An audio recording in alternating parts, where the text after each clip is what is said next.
selain childhood memory tadi yang cerita, saya itu dapat banyak pelajaran hidup sebenarnya dari Vespa. Yang saya terlalu jauh ini. Saya kan baru tahu ini kalau dia suka Vespa. Namanya di sana squad amfibi. Tempat-tempat kumpulnya anak-anak di sana yang kerja. Kadang-kadang itu anak Vespa kalau ngumpul di satu bengkel, dia bikin kayak persekutuan sendiri juga. Nah, gitu. Remaja waktu SMP saya suka pakai motornya. Saya punya bapak pergi main bola gitu. Kebetulan saya dari kecil, dari lahir saya punya bapak ini punya motor Vespa. Nah, jadi sekarang saya ini berapa kita punya Vespa ini? Kita ternak berapa ini? Kalau sekarang sisa 3. Dulu sempat 8. Dulu.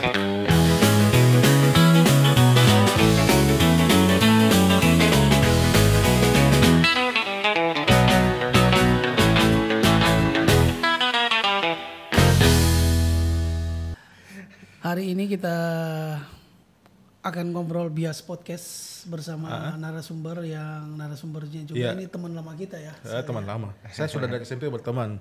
Kakak Muhammad Fikri Janhari Sarjana Hukum. Kita biasa panggil Kakak Abo. Iya, panggil itu saja. Iya. Kakak Abo ini jangan kau cerita yang jelek. tidak aman-aman tentang Vespa ini. Kenapa takut sekali? Santai lagi Kakak. Iya.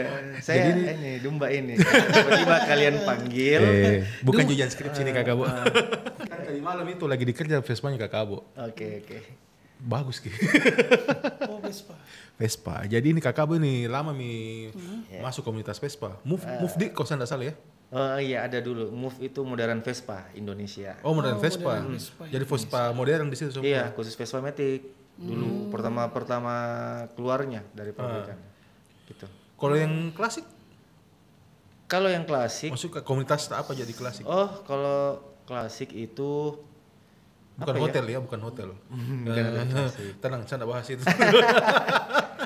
Sebenarnya kalau klasikan itu saya tidak punya klub yang formal, yang ada ADRT dan lain-lain. Cuman saya dengan ada beberapa teman-teman kita gabung-gabung, namanya Vespa Lingu. Oh, Vespa Lingu. Ada kalau kita mungkin pernah dengar Vespa Lingu. Yeah. Terus ada juga yang kebetulan karena ada bengkelku itu sekarang di dekat rumah di Dengtata. Namanya di sana squad amfibi. Tempat-tempat kumpulnya anak-anak di sana yang kerja motor di sana. Hidup di dua alam Sebelum terlalu jauh ini. Saya kan baru tahu ini kalau dia suka Vespa. Bagaimana ceritanya ini? Ceritanya cerita dulu dari awal. Mulanya dulu ini. Bagaimana itu Vespa? Kenapa kita tertarik sama Vespa? Kalau dari kecil, karena saya punya bapak. Saya punya bapak itu dosen di salah satu perguruan tinggi negeri di Makassar. Sebut saja, dari pakaian gini. Oh gitu? Iya. Di UNEM dosen. Nah kebetulan saya dari kecil, dari lahir, saya punya bapak ini punya motor Vespa. Nah, jadi saya saksikan memang dari kecil diantar ke sekolah dan lain. Bapak saya ini kendaraannya cuma satu di rumah, cuma Vespa. Nah, terus saking gilanya dia sukanya juga naik motor, ada mobil dinasnya dulu. Tapi dia tidak mau pakai, dia lebih pilih motor Vespanya. Iya. Dari saya kecil sampainya saya remaja, waktu SMP saya suka pakai motornya. Saya punya bapak pergi main bola gitu. Tapi lucunya saya baru punya Vespa itu 2016. Tunggu. Ya Vespa pertama saya itu 2010. Itu adalah Vespa Matic, bukan Vespa klasik. 2010. Lulus makin kuliah tadi? 2010. Iya, kerja Meka. Kerja Meka itu sebenarnya lulus Meka. Saya jadi ASN nih. Tapi lucunya di 2015-16 saya baru punya Vespa klasik pertama saya. Oh, lebih dulu yang modern ya? Iya, justru lebih duluan Vespa modernnya. Oh, artinya memang kecintaannya dengan motor Vespa ini karena dari orang tua ya. Penuh kenangan lah saya ditanya. Iya, penuh kenangan. Akhirnya turun ke cari motor untuk sendiri, motor Vespa juga gitu. Nah, sekarang ini berapa kita punya Vespa ini? Kita ternak berapa ini? Kalau sekarang sisa 3. Dulu sempat 8.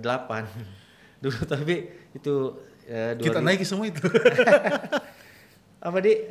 Ya sempat dulu awal-awal pertama punya Vespa Matic, terus belajar, ada kan sudah kerja, ada uang sendiri, mulai beli tambah-tambah lagi, ada Excel, ada Super 66, ada apa lagi? VBB kan tahun 60-an. Ada ini yang sekarang Vespa Sprint Bagol. Yang putih itu? Yang kuning. Oh, yang kuning. Sama yang putih PX. Kalau PX putih itu warisan dari bapak. Itu motor bapak tuh sebenarnya. Yang diturunkan yang saya gitu. Pantas chill lagi. Cuman karena terlalu banyak, saya sadari juga, waduh ini kayak enggak punya waktu untuk rawat, takutnya rusak gini. Terus ada juga karena BU, jadinya ya sudah. Tapi bagus ya harganya tuh dijual Vespa klasik. Iyalah, kalau sekarang kita cek nih. Tidak, maksudku pada saat kita jual itu Vespa kan dari 8 tuh menjadi 3 mami. Nah ini maksudku investasi yang kita jual ini 5 ini kembali modal jika rugi kah atau untung kah? Untung di. Itulah yang saya dapat juga di skena Vespa ini. Saya tahu kalau yang lainnya dari pengalamanku pribadi, iya untung. Belinya sekian, di restorasi. Misalnya, misalnya gini, belinya 100 lah. Jual berapa? Jangan 100. Misalnya contoh belinya 3 juta. Ya, pakai jakiasa ini kakak sependek sebutkan. biar lebih. Nah, biar belinya 3 juta, kasih keluar uang 5 juta untuk ongkosi, restorasi, perbaiki. Jualnya 15 juta. Kira-kira untungnya berapa? Wah, jadi matematika aku ini kakak tunggu dulu. 12 juta mungkin. Bukan, 10 juta kurang lebih lah. Kali 5, 50. Banyak begitu teman-teman di luar sana yang ambil Vespa ini dari sisi bisnisnya. Iya, ada teman-teman seperti banyak. Untungnya cuannya tuh oke, bagus. Tapi kan ada saya lihat itu cuman dibeli bangkainya saja, dalam artian tinggal bodinya, tidak ada mesinnya, atau ada mesinnya tapi tidak jalan mesinnya. Bagaimana caranya itu restorasinya itu? Lama tidak? Yang Vespa Saldi pernah lihat Vespa kuningku? Pernah. Itu dari itu rongsokan. Oh, rongsokan. Iya. Oh, jadi di restorasi dibangun. Iya. Di restorasi bodi, restorasi mesin sampai yang seperti sekarang. Semua bisa. Gitu. Sebetulnya buku dapat sama Kak Kaspar, Kak Kaspar juga suka. Oh iya, Kak Kaspar juga suka main mobil klasik. Saya pernah ketemu dia di mobil klasiknya. Bukan hotel ya. Boleh minum? Silakan. Bukan bulan puasa tuh. Jadi apa yang dikembangkan dari setelah kita mencintai klasik, terus apa benefit yang bisa kita dapatkan di Vespa ya, dari Vespa maksudnya Mas Wardi. Dari Vespa. Nah, tentunya pasti ada kenangan-kenangan yang bisa menghasilkan kan. Kebanyakan ini orang restorasi dan dijual kembali. Nah, kedua dari dari main klasik ini bareng-bareng teman-teman akhirnya kumpul-kumpul begitu, silaturahmi dan bikin acara-acara. Akhirnya banyak mengundang teman-teman yang mencintai klasik sendiri. Iya. Bisa kita ceritakan, kita kemana saja dengan bernostalgia dengan kendaraan-kendaraan klasik yang kita punya. Bahasanya Gen Z feeling kemana Ki? Ya. Saya itu di Vespa selain childhood memory tadi yang cerita, saya itu dapat banyak pelajaran hidup sebenarnya dari Vespa yang saya sadari sekarang, baru sadarinya sekarang. Pelajaran hidup. Luar biasa. Betulan ini. Betulan. Apa itu? Hidup pelajaran hidup apa ini? Kita bahas ini dulu. Pertama yang kayak apa contohnya ya? Vespa itu unik. Dia salah satu kendaraan tua yang unik, tapi bukan rewel juga, bukan rewel. Jadi yang mau pakai Vespa itu harus belajar bersabar. Oh iya. Apa yang perlu disabarin di Vespa itu? Ya misalnya kalau mogok, Mas War. Kalau mogok di jalan, padahal kita bilang, ini kan sudah saya ganti selang bensinnya, ini kan sudah saya ganti businya, ini kan sudah saya ganti kelistrikannya, kok masih bisa mogok gitu. Jadi kita banyak-banyak bersabar. Oh, maksudnya gini, lebih banyak kontemplasi ya? Iya. Saya banyak ambil itu juga pelajaran kesabaran dari Vespa. Banyak. Terus kayak apa lagi ya? Selain belajar bersabar, di Vespa itu saya belajar tentang bagaimana mencari solusi, bagaimana membuat perencanaan yang baik dalam kehidupan kita. Yang maksud gini, atau perhitungan yang baik. Di Vespa ini kan remnya enggak kayak motor zaman sekarang yang pakem, analog, responnya bagaimana kan. Jadi setiap kita mau jalan tuh di Vespa, kita mau kencang, kita harus bisa perhitungkan jalan yang di depan. Mobil ini mau kemana, ini merem, mendadak atau tidak gitu. Jadi ini yang sambil juga, berarti dalam setiap kehidupan kita harus punya, nggak boleh asal-asalan, harus ada perencanaan. Nggak bisa kayak gini. Ya begitu. Harus ada perhitungan. Oh ini resiko yang harus kita ambil, konsekuensi yang kita dapat. Saya dapat itu di Vespa. Karena saya juga melihatnya, wah kalau kita mau kencang balap, gitu tiba-tiba mobil bagaimana? Remnya kan nggak sepakem motor sekarang. Apalagi kan dia injak remnya lagi tuh ada falsafah seperti itu ya. Dikocok lagi remnya. Dari sekian banyak yang saya juga dengar dari cerita-cerita teman, saya secara karakter, ini motor ini berkarakter. Makanya saya senang sama ini, bukan sekedar kendaraan. Ini motor menurut saya. Jadi konon ceritanya kalau punya motor Vespa yang manual begitu, itu kan kalau tadi kita cerita remnya kan pakai perasaan itu memang bukan mesin. Jadi kapan kita tidak pencetnya keras, dikasih turun lagi kasih naik. Pokoknya diinjak, menyatu lah perasaan di situ. Diinjak terlalu dalam langsung sip. Tapi enggak dalam diinjak juga enggak pakem. Gitu. Harus pakai perasaan, feeling. Jadi banyak pengalaman yang dia berikan di situ. Ketika dia rusak juga dia berikan bagaimana caranya kita tenang menghadapi masalah. Betul. Lalu bayangkan kita anggaplah kita di atas gunung ini, kita tidak bawa kunci-kunci dan kunci-kuncinya itu jauh dari tempatnya ini. Itu jadi akhirnya kita berupaya bagaimana kita preparing, mengenali apa keterbatasan yang kita punya kendaraan. Akhirnya kita menyatu. Saya banyak ambil pelajaran seperti itu juga. Jadinya kayak lebih tenang gitu. Ada juga ini kan Kak Bo, ini kan saya lihatnya ini setelah Covid, sebelum Covid ya. Ada kan kayaknya kegiatannya Vespa itu di Makassar yang ramai sekali itu. Apa lagi namanya nih? Kayak hari persaudaraannya Vespa lah yang sebelum Covid. Oh dulu 2022 Vespa World Days. Ya, Nah, jadi Vespa World Days ini pertama kali keluar dari Eropa dan pertama kali negara yang pertama yang dituju adalah Indonesia. Oh, Indonesia. Jadi tuan rumah. Di mana kotanya itu? Jakarta. Di Bali.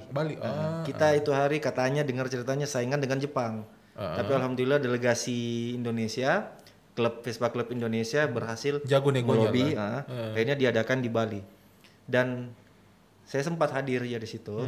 Tapi menurut saya ini event menurutku susah sekali kembali ke Indonesia. Karena bisa? Karena banyak sekali yang kepengen jadi tuan rumah. Nah sekarang ini kan kembali ke Eropa. Digila kayak gitu. Tapi yang kalau di Makassar sendiri ini, kan sempat di Makassar juga banyak sekali tuan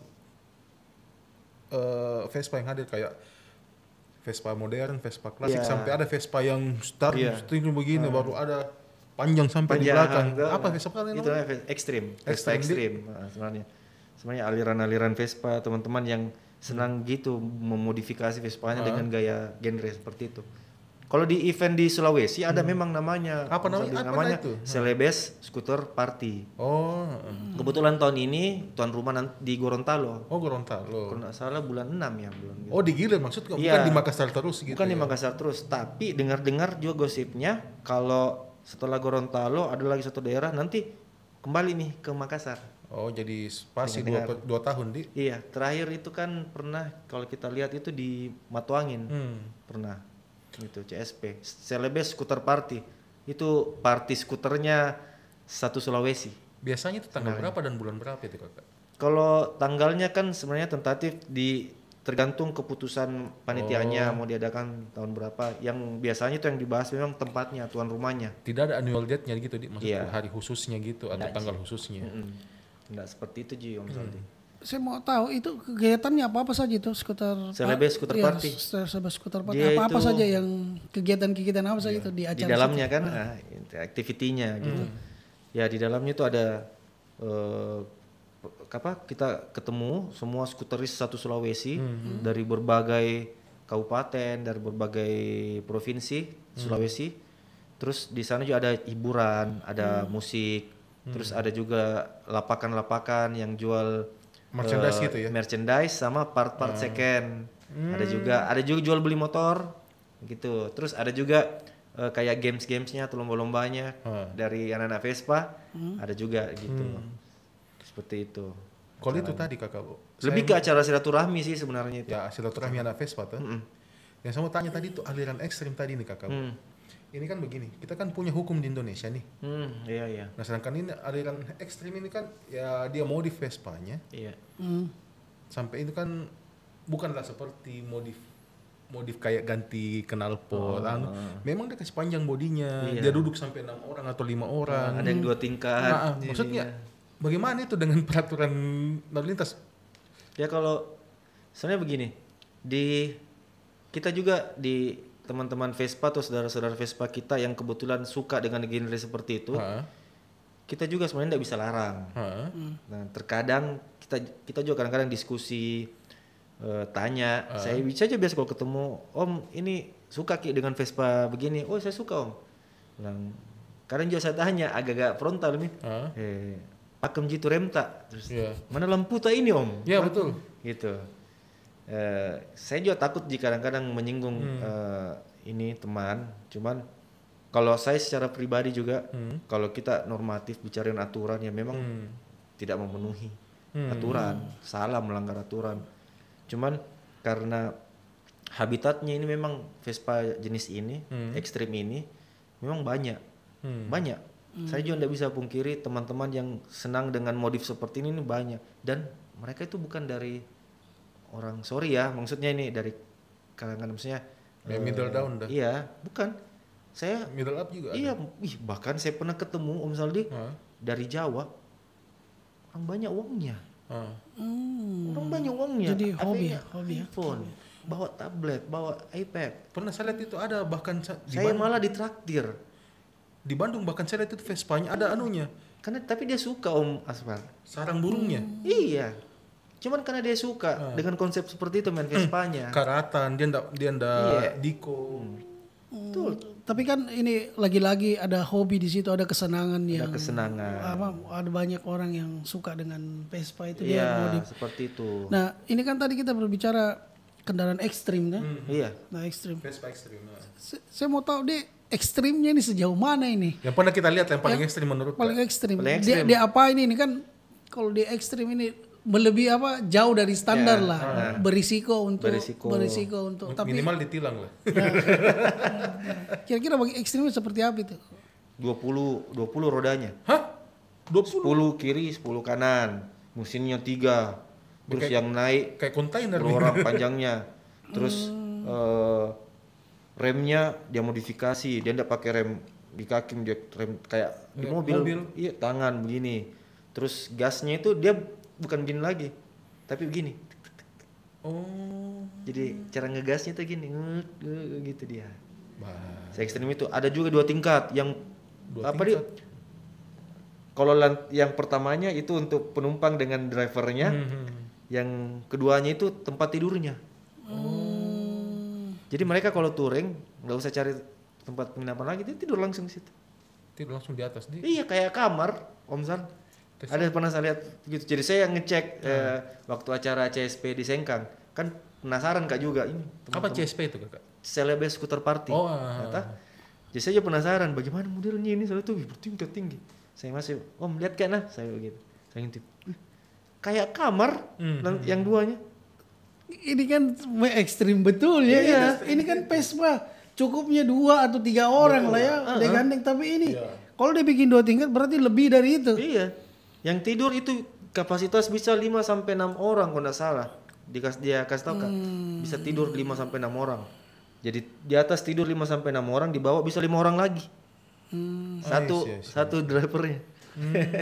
Kayak mobil itu kurasa Iya. bukan Vespa. Jadi kawan-kawan yang teman-teman Vespa itu melihat dengan kondisi begitu kan sebenarnya beresiko. Sangat beresiko. Untuk nyamannya sebuah hobi. Nah, saya mau tanya nih apa upaya teman-teman hanya sekedar membiarkan begitu atau memang membangun untuk Komunikasi dengan pihak penegak hukum. Ini sebenarnya Om Asfar, Om Saldi, ini agak serius dikit ini mungkin ya, tapi santai aja. Ini persoalan memang bukan cuma kita alami di Makassar atau Sulsel. Ini memang secara umum Indonesia. Malah kalau saya lihat di Jawa itu lebih frontal. Lebih frontal teman-teman Vespa untuk menegur teman-teman yang seperti itu sukanya. Cuman kalau kita di sini mungkin karena kita orang Makassar, Bugis, kita orang Timur, kita lebih lebih ke si Pekainga. Kita kadang juga masih ada hati, empati. Contoh kayak gini, kita bikin satu event, eventnya ini sudah tertulis no Vespa Extreme, tapi anak Vespa itu pada umumnya kan gila event Om. Kalau ada event Vespa, diundang mereka pasti datang. Kalau teman-teman ekstrim ini sudah datang di pintu gerbang, dilema juga panitia, teman-teman. Ini saya dalam pengamatanku teman-teman yang panitia kadang-kadang sampai pernah yang kayak bersih tegang lah ceritanya. Cuman di satu sisi kita juga kayak ada hati berempati dan teman-teman ini bilang makanya kita sampai pada kesepakatan diskusi ya sudah kita enggak apa-apa Vespa kadang-kadang ini gini ya satu event kadang enggak apa-apa Vespa ekstrim ada tapi kita lokalisasi tempatnya dia di bagian sini dikasih satu di sini. Iya kita sediakan tempat untuk Vespa ekstrim. Oh jadi dibikinkan klaster-klaster gitu ya. Dibikin klaster biar itu. tidak apalagi namanya biar diatur gitu ya. Biar diaturkan posisinya seperti apa biar tidak mengganggu. Iya. Kalau di Jawa itu kadang-kadang mereka tegas, no Vespa ekstrim, tidak ada mentong dikasih masuk mereka. Makanya kadang bentrok, terkadang. Bagaimana tanggapannya nih penegak hukum di jalan ini? Wah kalau polisi, apa langsung menilang atau cuma menegur saja atau bagaimana? Enggak, kalau ini yang kita lihat di medsos, polisi-polisi di Jawa itu agak kejam. Kalau ada ketemu gitu, ditahan langsung dipotong di tempat, dihancurkan di tempat. Oh, agak tegas lah. Iya, agak tegas. Berisiko juga ya. Karena dari segi apa? Keselamatan, safety-nya memang enggak ada Mas Farini Vespa. Bayangkan kita ada lampunya. Kadang yang ada lampu. Dan enggak ditahu belok kiri atau belok kanan. Iya, betul. Sudah itu dari segi konstruksi memang cuman ya namanya kreativitas kembali teman-teman ini. Jadi hobi-hobi ya. Jadi ini kan memang betul dia bilang Kak Fikri ini. Jadi dia bilang ini bagian daripada kehidupan tadi membijaksanai kesenangan yang hobi-hobi teman-teman. Tetapi berisiko juga dengan ini untuk teman-teman yang hobinya berlebihan itu berisiko juga kesenangan berlebihan itu berdampak merugikan orang lain atau membuat orang lain tidak nyaman. Mungkin kalau Bung Haji Roma bilang jangan terlalu. Jadi kita kadang-kadang kita kasih tahu aja teman-teman, nggak bahaya jadi motor tak. Setidaknya kalau bukan kita yang rugi, jangan sampai pengendara lain yang dirugikan tahu. Kalau yang penting kita sudah kasih tahu, ya kalau nggak mau dengar atau nggak mau tahu ya sudah. Yang penting kita sudah kasih tahu. Begitu aja sebenarnya. Karena nggak bisa juga tegas. Gimana dia Iya. Dilematis. Iya, dilematis sebenarnya. Nah, ini lagi pertanyaanku berikutnya nih Kakak, Bu. Iya. Ini kan berbicara tentang Vespa atau anak motor ini. Biasanya kan touring. Oh iya, pasti. Anak motor pasti touring Motor nih. pasti touring. Bukan besok ya. Jangan bahas gitu. Jadi ini kan maksudnya ini pasti akan touring ke tempat-tempat yang eye-catching atau tempat wisata yang ya anak sekarang bilang healing lah. Iya, healing. Nah di Sulsel ini kan kita juga ini kan di Dinas Pariwisata Provinsi. Iya. Tempat-tempat mana yang bagus kita rekomendasikan ini untuk teman-teman Vespa riding kan biasa juga ada datang dari Jawa nih. Di mana bagus kita rekomendasikan biasa kalau di Sulsel? Oke, jadi ini menurutku memang sekarang ini kalau saja perhatiin karena kebetulan mungkin karena saya kerja di Dinas Pariwisata Provinsi. Jadi yang saya juga sebagai yang suka nenek motor-motoran memang dekat sekali nih antara destinasi objek wisata dengan anak-anak motor ini. Iya. Dekat sekali. Karena memang rata-rata itu bukan cuma Vespa. Anak motor touring kan pasti kita cari objek wisata atau destinasi. Destinasi ini bisa destinasi alam, bisa destinasi makanan, kuliner dan lain-lain kan banyak macamnya. Jadi memang erat sekali. Saya juga banyak mengamati di Sulsel ini.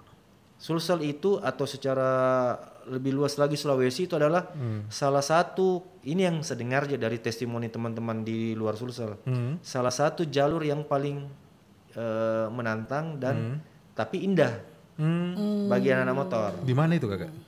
Ini jalur lintas Sulawesi mulai dari Makassar naik ke Toraja menyeberang ke Mamuju Palu. Iya, kalau kita ambil jalur panjangnya kan. Tapi kalau cuma Sulawesi, Makassar naik sampai ke Toraja, menyeberang ke Palopo turun lagi, turun sampai Bulukumba, Bira, Selayar, berkembali Makassar.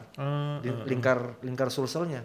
Salah satu rute yang paling menantang tapi indah dan menarik. Yang paling menentangnya itu di mana? Dalam artian kan biasa kan kayak di Padang itu kan ada namanya kelok jalan kelok apa gitu. Makassar itu panas. Panas suhunya. I see. Itu yang mau bikin menantang ya. Saya kira tikungan. Ini saya belum bicara tikungan. Baru cuaca dulu ya. Cuaca dulu. Panas. Suhunya Makassar panas, makanya apalagi Vespa ya. Kita kan Vespa ini kan tidak ada pendinginnya. Betul. Kan. Jadi anak-anak Jawa itu kadang-kadang kata-kata wah gila nih Makassar, rute Sulawesi Selatan panas dari suhu. Nanti kita setelah bicara suhu lagi bicara kelok-keloknya. Ada beberapa kelok-keloknya agak menantang, seperti kalau kita ke Bone, Cambanya. Ada juga beberapa kelok-kelok yang daerah mana ya sempat yang saya dengar juga yang Enrekang, Torajanya, terus menyeberang ke Paloponya yang jurang kayak gitu kan. Itu salah satu rute-rute yang menantang. Yang kita lihat ini kan biasa kita touring kan kakak Bo. Iya. Nah ini kan juga sekaligus kita kerja di Dinas Pariwisata Provinsi Sulsel. Bagaimana pendapatnya ini? Kan sebegini, ini kan Vespa biasa touring, otomatis kan diupload di Instagram, di media sosial lah. Yang paling eye-catching ini tempat wisata yang kita bisa rekomendasikan kepada teman-teman yang biasa riding atau teman-teman yang mau datang ke Makassar, itu di mana itu? Atau di Sulawesi Selatan lah? Selatan toh? Ya. Selayar. Wah, bisa berenang. Kenapa Selayar? Saya penasaran. Iya. Kampung saya itu Selayar. Kenapa itu Selayar? Oh iya, kampung yang Mas Fadri. Cerita dulu. Pasti ada memori dan kenapa dia jadi tempat yang saya kira Ternate Ki. Selayar juga ada juga. Selayar. Oh iya sih, bagus saya dengar ini. Selayar. Tohale. Cerita dulu. Kenapa itu? Saya pengen tahu kenapa itu Selayar. Karena setahu saya Selayar itu ada pulau Selayar yang kalau kita mau ke sana itu kita harus naik ferry dulu, melewati ombak sekitar 2 jam. Betul. Dan 2 jam kalau ombaknya tenang. Iya. 2 jam kalau ombaknya tenang. Ya, kalau tidak tenang ya. Ya, 4 jam. Kadang pernah beda. Kadang dibatalkan. Ada orang pernah saya dengar 12 jam. Ya, kadang dibatalkan juga. Dibatalkan. Kadang dibatalkan. Pernah gak dapat. Kita cerita dulu. Kenapa Selayar? Selayar itu apa ini dari kacamata saya orang pariwisatanya itu indah sekali. Saya jujur Om Salih, Om Asfar, saya itu baru injak Selayar. Kalau kita mau tahu kerja pakai di Dinas Pariwisata. Tidak pernah ke touring ke sana, tidak pernah jadi. Udah pernah jadi. Iya, selalu berencana. Tapi saya baru intens ke sana pada saat kerja di Dispar. Dan saya baru ketahui indahnya kita punya ini daerah Selayar. Sangat indah sekali.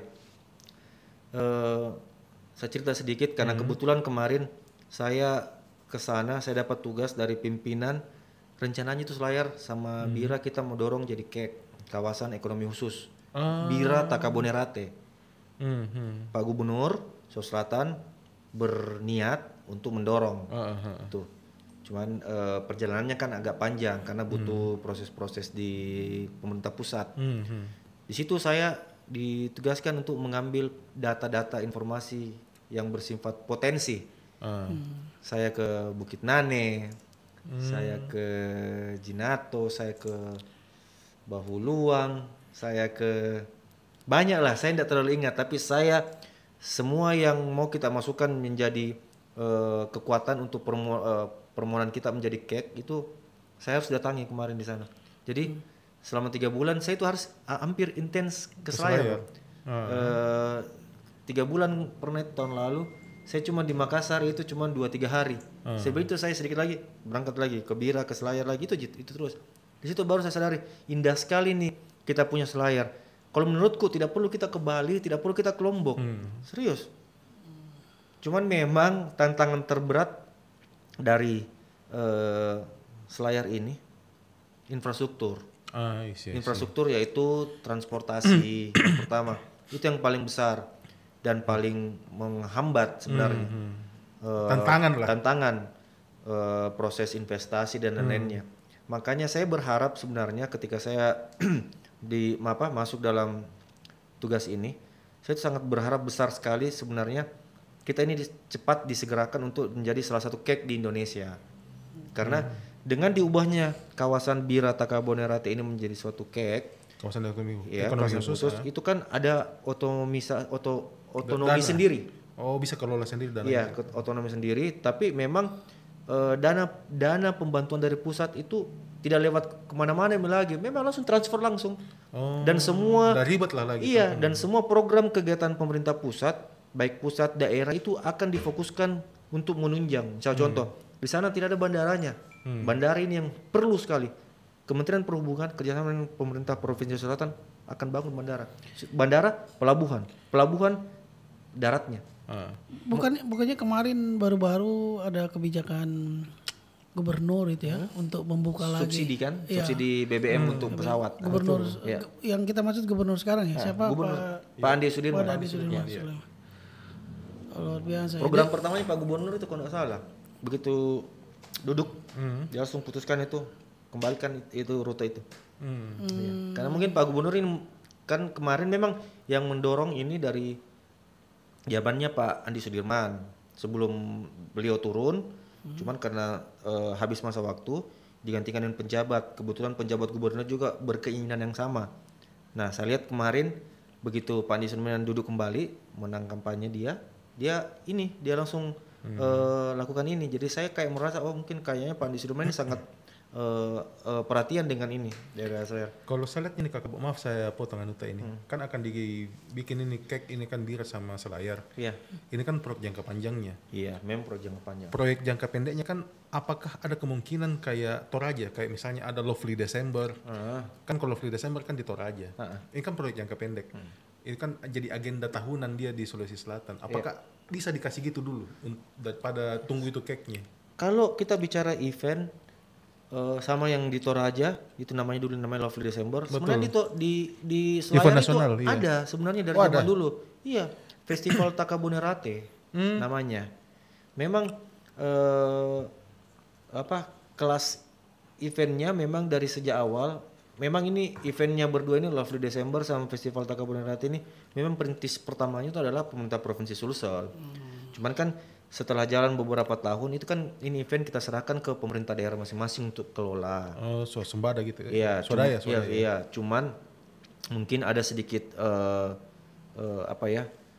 event yang dikelola dengan pemerintah kabupaten mungkin tidak sama dengan pemerintah provinsi, mungkin kendalanya dari segi anggaran dan yang lainnya entahlah apa. Jadinya memang kelihatannya sepertinya Selayar ini kayak tidak ada event lagi. Padahal tiap tahun ini Selayar adakan Festival Takabonerate.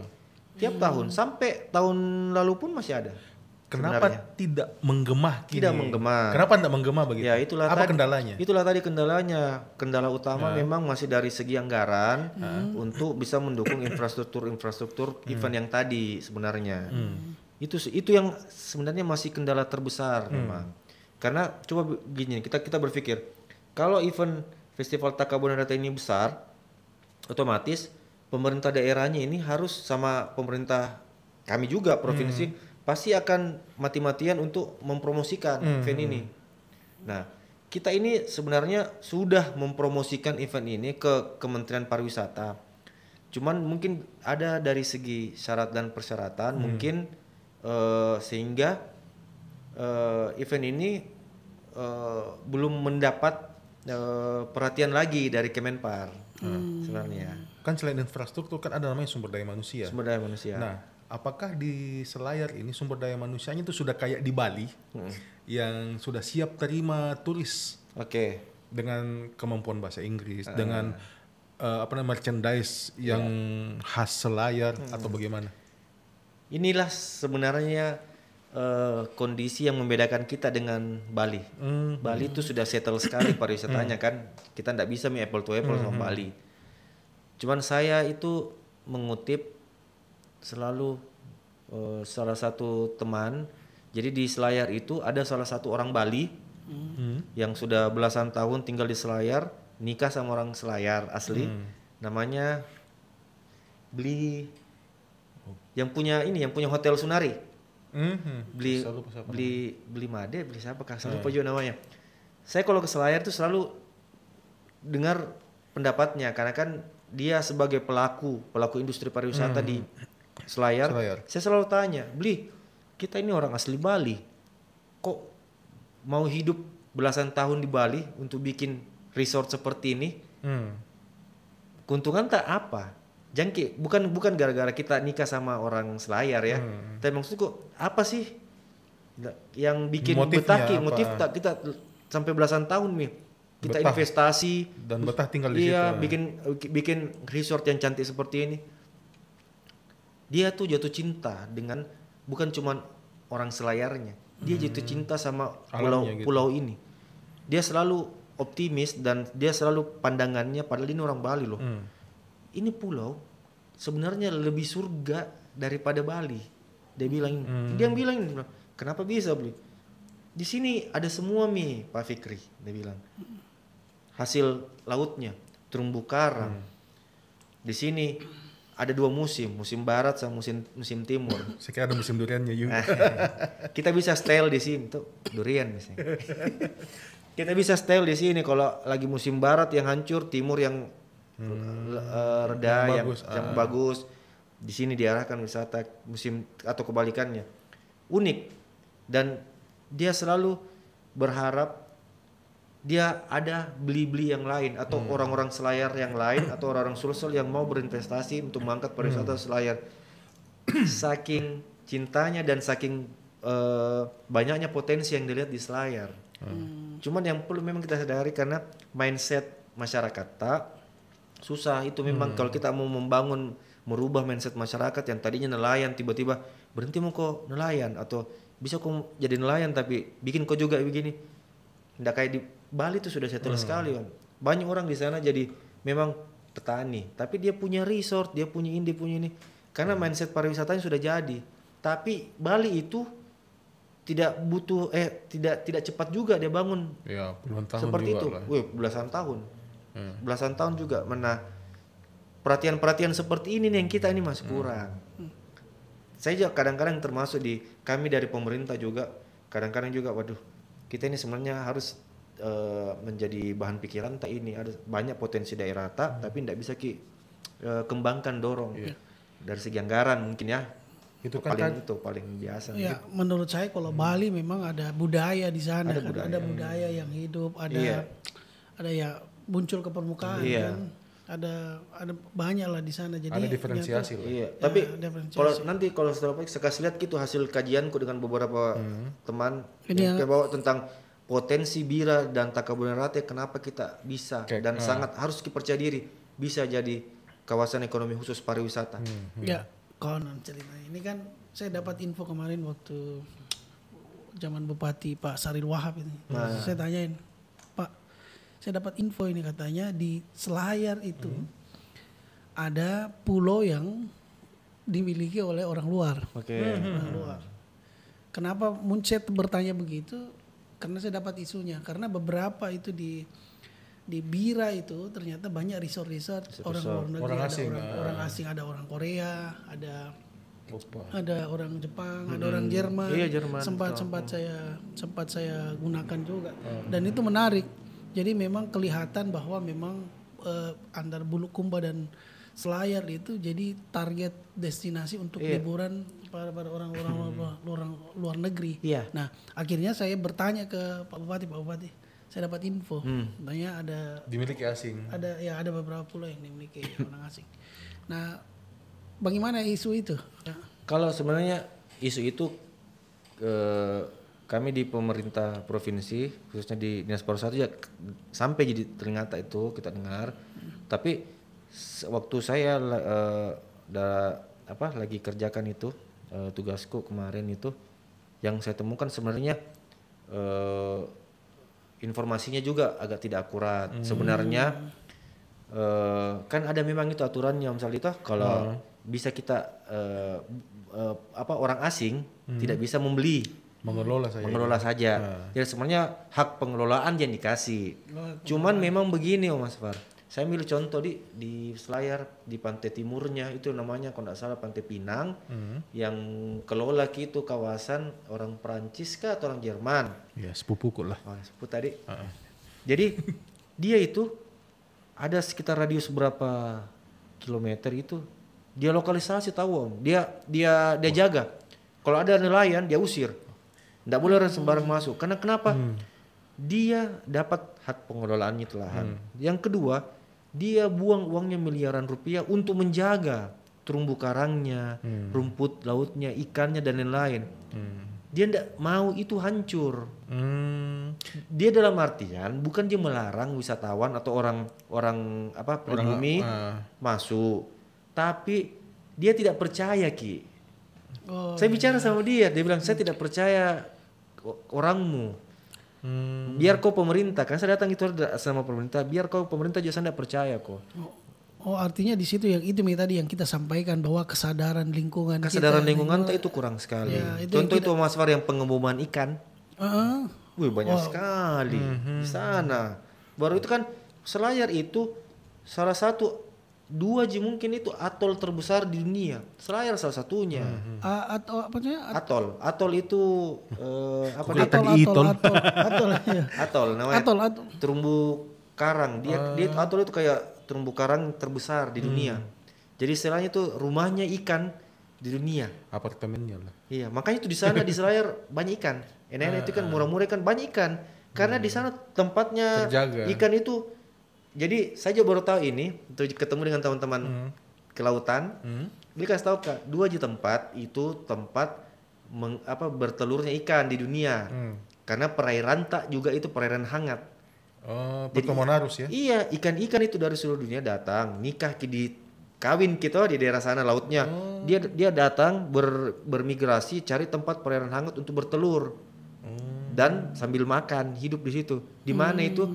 Termasuk salah satunya kita punya di Selayar. Berarti dari Indonesia bermigrasi segitiga atol. Gitu. Kalau sudah bertelur, dia pergi induknya. Ikannya. Nanti kalau dewasa ikannya dia bermigrasi lagi ke belahan dunia yang lain di sana cari-cari makan. Begitu siklusnya. Makanya Indonesia itu kaya sekali sama ikan. Karena kita punya perairan itu laut dengan atol tak itu tadi terumbu karang terbesar di dunia. Ya, salah satunya di kampung tak Mas Far. Selayar ya. Iya, asal jangan ada lagi pagar laut ya. Tembok laut nih kan nanti. Itu pagar laut sebenarnya memberikan banyak isu pagar laut ya. Itu bikin heboh juga. Tapi saya tidak mau membahas itu. Saya tidak mau membahas itu. Kita kan lagi bahas ternyata ada orang pemerhati lingkungan yang punya hak kelola di Selayar. Itu informasi yang. Nah, sejauh sepengetahuan saya juga itu kan Selayar ada terdapat banyak informasi terkait ditemukan di jarak 100 meter dari pesisir pantai itu ditemukan emas gitu ya kalau nggak salah di ada zaman juga. itu. Terus ada gong Cina yang besar di sana, isunya seperti itu. Dan wajar kalau orang-orang luar negeri itu pada datang ke sana untuk menikmati pasir putih di Taka Bonerate. Iya. Kalau nggak salah festival itu kok banyak mendatangkan orang-orang luar negeri juga. Betul. Taka Bonerate itu. Cuman masuknya mereka kadang-kadang tidak masuk dari Bandara Sultan Hasanuddin. Mereka kadang memang bukan cocok masuk dari masuknya itu mereka kadang dari Sultan Hasanuddin langsung ke Selayar. Itu sama maksud sorry. Mereka tidak langsung ke Makassar, mereka turun langsung dijemput lagi Transit sama, gitu ya, transit aja gitu.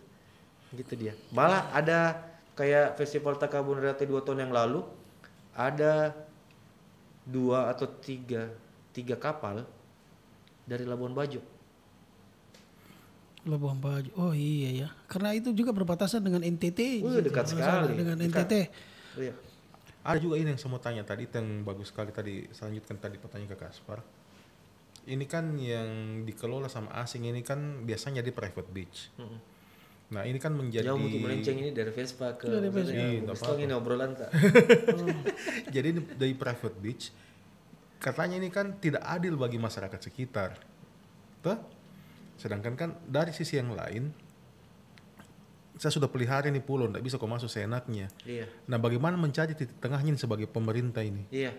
Saya juga memang membaca beberapa artikel, ada sedikit kekurangan, mau bilang kekurangan, mau juga bilang dampak buruk atau negatif. Itu utamanya, kan itu Labuan Bajo, Mandalika itu kan cake juga di sana. Banyak ternyata membawa dampak yang tidak seperti yang kita harapkan. Seperti yang kita bilang tadi, ada beberapa hak-hak masyarakat kayak terampas gitu ya. Tidak boleh lagi jadi nelayan di daerah itu. Kapal-kapal tidak boleh bersandar karena itu sudah wilayah resort dan lain-lain. Kalau saya memandang, memang menggiurkan ini investasi kek untuk negara, sangat menggiurkan, apalagi untuk pemerintah daerahnya. Tapi di satu sisi memang ada memang beberapa hal-hal yang dari saya ini pandanganku mungkin sebagai saja orang pemerintah, tapi saya juga sebagai masyarakat umum memang betul-betul dilanggar, kita tahu itu kesepakatan di sana. Apa itu? Kayak ini yang waktunya saya pernah pergi ke sana, saya tanya-tanya orang di separnya, memang banyak protes masyarakat terkait itu karena memang ada hak ulayat termasuk di situ. Hak ulayat loh, hak adat. Oh iya. Tiba-tiba terampas hanya karena pengembangan resort dan lain-lain. Itu kan pemerintah di sana kesannya, saya lihat kesannya kayak menutup mata. Karena cuan bro toh, masuk investasi. Karena itu kek dia punya otonomi sendiri, badan otoritas sendiri.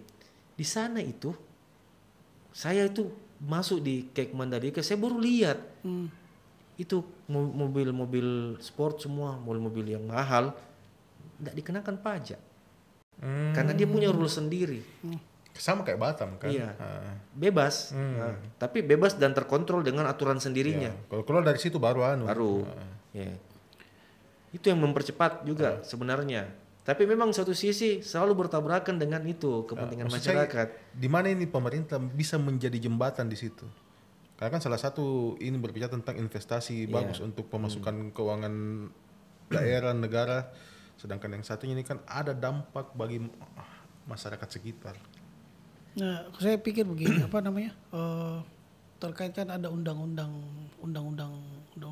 berapa itu ya, terkait mengenai tanah air dan ini. Itu kan dikelola Undang-Undang Dasar. Ya, Undang-Undang Dasar itu kan tanah air dan ini dikelola untuk negara. Tapi memang saya lihat kondisinya perlu ini saja komunikasi dengan wilayah di sana. Apa dampaknya ketika pembangunan itu, pengembangan pariwisata itu berdampak ke daerah situ. Itu mungkin yang titik temunya seperti itu. Iya. Sebenarnya itu pembicaraan itu, makanya kami di pemerintah Provinsi Selatan, pemerintah Kabupaten Selayar, pemerintah Kabupaten Bulukumba, kita ambil pelajaran dari kasus-kasus yang terjadi di sana. Mandalika. Iya, Mandalika, Labuan Bajo, bahwa ada sedikit hal-hal yang bersinggungan dengan kepentingan masyarakat yang tidak terselesaikan. Makanya dalam proses pengusungan KEK Bira Takabernate ini ke depannya, kita memang akan usulkan ke pemerintah pusat beberapa regulasi-regulasi yang khusus untuk daerah kita sendiri. Jadi kan terkadang ada memang ketentuan-ketentuan dari pemerintah pusat, karena kan penetapan KEK ini kan ditetapkan sama presiden. Nah, anggaran juga setengah anggarannya atau bahkan 80% anggarannya itu dari pemerintah pusat.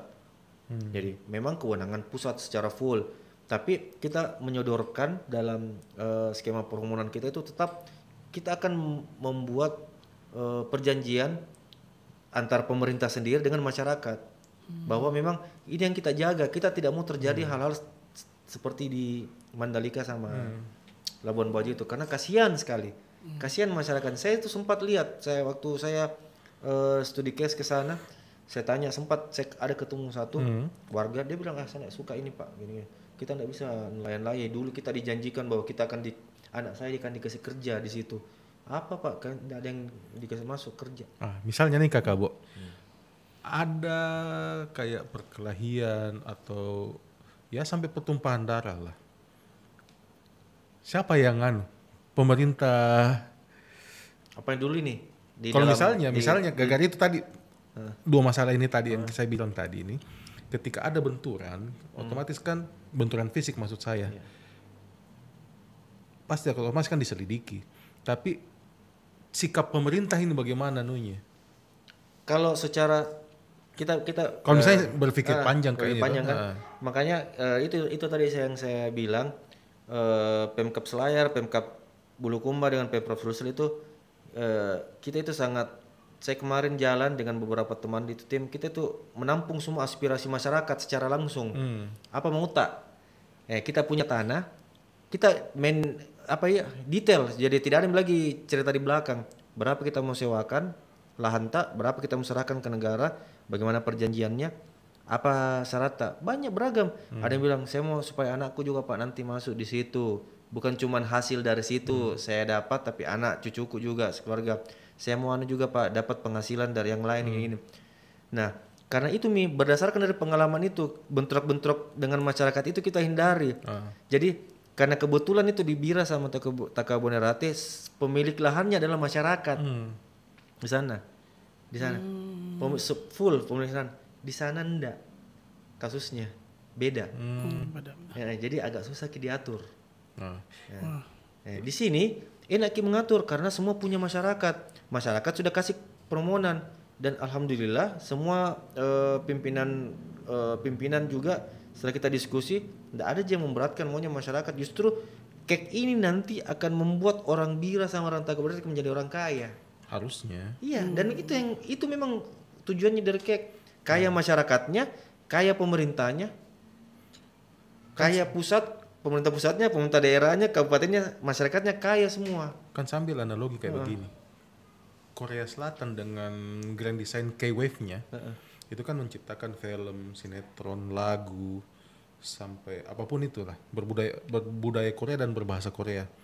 Kan ujung-ujungnya ini adalah mengundang wisatawan masuk ke Korea. Nah, maksudnya grand design pemerintah kita ini ada enggak seperti itu? Kalau kemarin ini untuk programan ya, gubernur ya? Program gubernur ataupun pemerintah pusat. Ada kan Bikraf juga kan? Iya. Kalau grand design pariwisata kita itu di Sulawesi Selatan memang ada peraturan gubernurnya melalui Riparda, rencana induk pariwisata bla bla, saya lupa pokoknya itu Riparda kami sebutnya. Dalam Riparda itu memang Sulsel ini dibagi 3 kawasan. Dalam setiap kawasan ini harus mewakili 3 dari kawasan ini untuk diangkat menjadi destinasi unggulan atau destinasi andalan. Per setahun atau tiap 2 tahun itu akan kita revisi penetapannya. Jadi kita memang berusaha mensuges semua kabupaten kota untuk berbenah juga untuk kau punya potensi daya tarik nih di daerahmu, angkat kau baru usulkan ke kami. Nanti kami akan pertimbangkan, kami kaji lebih dalam. Jadi bottom up Iya, ketika sudah masuk ditetapkan menjadi misalnya 10 destinasi unggulan, itu nanti penganggaran dari pemerintah provinsi atau pemerintah pusat pun akan cepat mengalirnya untuk membantu mengakselerasi destinasi tersebut menjadi lebih berkembang. Seperti itu. Ini lagi saya mau tapi minta maaf Mami kayak Apa itu? ini kan kita bilang tadi penganggaran. Dan ini kan sekarang ini ada Efisiensi. Bagaimana itu kakak? Saya tidak bertanya ada tapi Efisiensi ini Efisiensi. seperti apa dampaknya? hobi terhambat lagi hobi. Iya. Apa dampaknya bagi pariwisata Sulsel? Kalau saya tuh bro, ini efisiensi utamanya terhadap kami ini ASN, lebih khusus lagi saya juga. Saya tuh biasa bilang sama teman-teman, ini mungkin ujian tak apa seperti mungkin kerja nabi-nabi. Paham ya, kerja nabi-nabi. Iya, ini mungkin ujian sekarang bagaimana kita mengabdi istilahnya.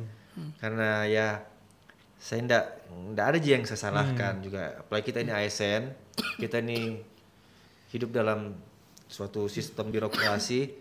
Kalau pimpinan memutuskan ini ya kita ikuti. Ya. Nah, bagaimana caranya turun sampai kita ke bawah dengan tugas pokok fungsi tak masing-masing.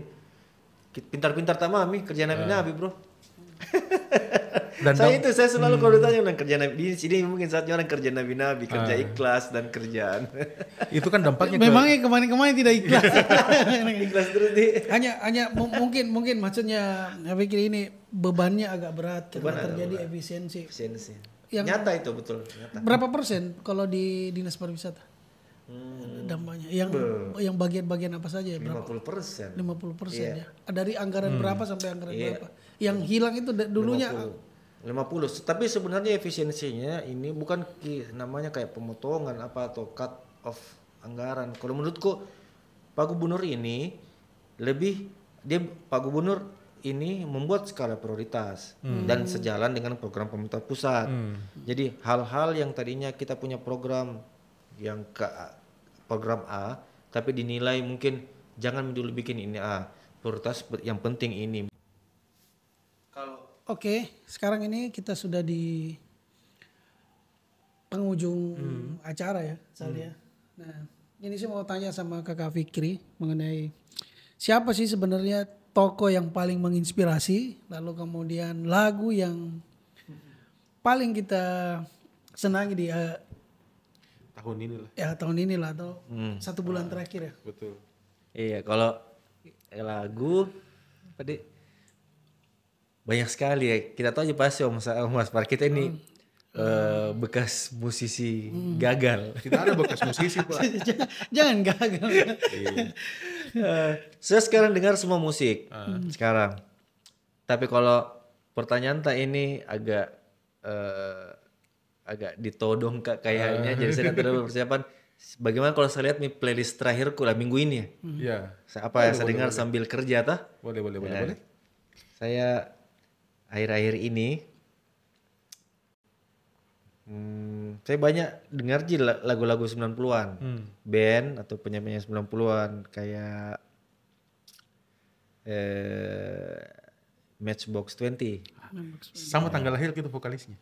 Juga? 14 Februari. Masa? Ya, Saya kok banyak bisa, dengar. kok bisa panggil Kak Saldi Thomas. Tokoh masyarakat. Kalau Terus idola Tokoh-tokoh idola. tokoh Untuk saat ini. untuk saat ini. Saya ini baru-baru selesaikan satu buku yang saya juga lihat orang baca. Akhirnya saya cari, saya dapat ini buku. Bisa dipinjam tuh. Apa? Saya baru tahu seberapa besarnya ide dan gagasannya ini Tan Malaka. Oh, Tan Malaka. Iya, mungkin banyak nih yang lebih duluan mungkin. Cuman saya secara pribadi saya baru tahu ini tokoh besar sekali ini, Bapak Tan Malaka ini. Saya bahkan kadang berpikir durhaka ini mungkin kalau kita ndak sama Soekarno sama Hatta, mestinya dia nih. Saya akan habis baca itu, makanya saya langsung masih ada bekas-bekasnya ini sampai membuka sampai hari ini. Saya lagi suka ini. Judul buku? Buku yang setelah Madilognya. Kan ada 2 bukunya nih. Madilog kan agak berat. Saya juga dengar di diskusi Kasih ke sini buat apa? Iya. Saya lupa apa judulnya. Yang penting saya itu selama Ramadan Gak kemarin. apa-apa kita lupa, yang penting saya bisa pinjam itu. Saya beli second juga nah Nggak ini baru. apa-apa, susah Di dicari medsos. bukunya itu. Cari-cari itu. Ih, gara-gara lihat orang lihat podcast. Podcastnya ini siapa? Irwan Heri Diferi. Irwan ya. Diferi. Irwan, ya. Ya, sama Hasan Nasbi. Hasan Nasbi, Hasan Nasbi. Iya. Dan memang menarik itu Ferry ini. Cuma saya tidak mau bahas di sini karena Mayalah, dia bikin masyarakat baru ceritanya masyarakat baru ya, masyarakat baru. Nanti kita bikin saja anunya sequel keduanya sama kakak Abo ini. Itu kalau kita tanya tokoh yang saya idolakan, Tan Malaka. Bertambah ke tokoh-tokoh yang saya idolakan. Salah satunya Tan Malaka. Oke, luar biasa. Terima kasih banyak ini. Siap. Kakak Fikri Nih, dan Kakak kita Abo. menginspirasi kita ya. Insya Allah. Tentang hobi, bagaimana hobi itu mencintai lingkungan. Akhirnya ada lagu yang sangat menginspirasi dari Kakak Fikri dan ada tokoh yang luar biasa. Luar biasa. Tan Malaka. Luar biasa, Dik. Luar biasa Oke, itu. luar biasa. Bapak Republik. Nah, mudah-mudahan kita ada di episode selanjutnya dan jauh memberikan apa lagi namanya isu-isu yang menarik lagi. Amin. Dan sharing-sharing Cerita-cerita hobi lagi menarik ya. lagi. Dan saya doakan juga makin sukses Ikolom News. Amin. Jadi Ikolom News ini bukan kita hanya menulis berita, tetapi ada juga obrolan berita. Ya. Sukses terus Ikolom News. Oke, terima kasih banyak Kakak Thank you, Fikri. Kakak Abo. Makasih Jo Kakak sudah Fikri. diundang untuk cuap-cuap di podcastnya. Siap. Bias Podcast ya. Bias Podcast. Oke, Bias Podcast hari ini kita selesai dengan ngobrol dan sampai jumpa. Saya Aspar Mutali dan Saldi Adam dan sampai jumpa. Abo. Sampai jumpa. Oke, sampai Abo. jumpa lagi. Oke.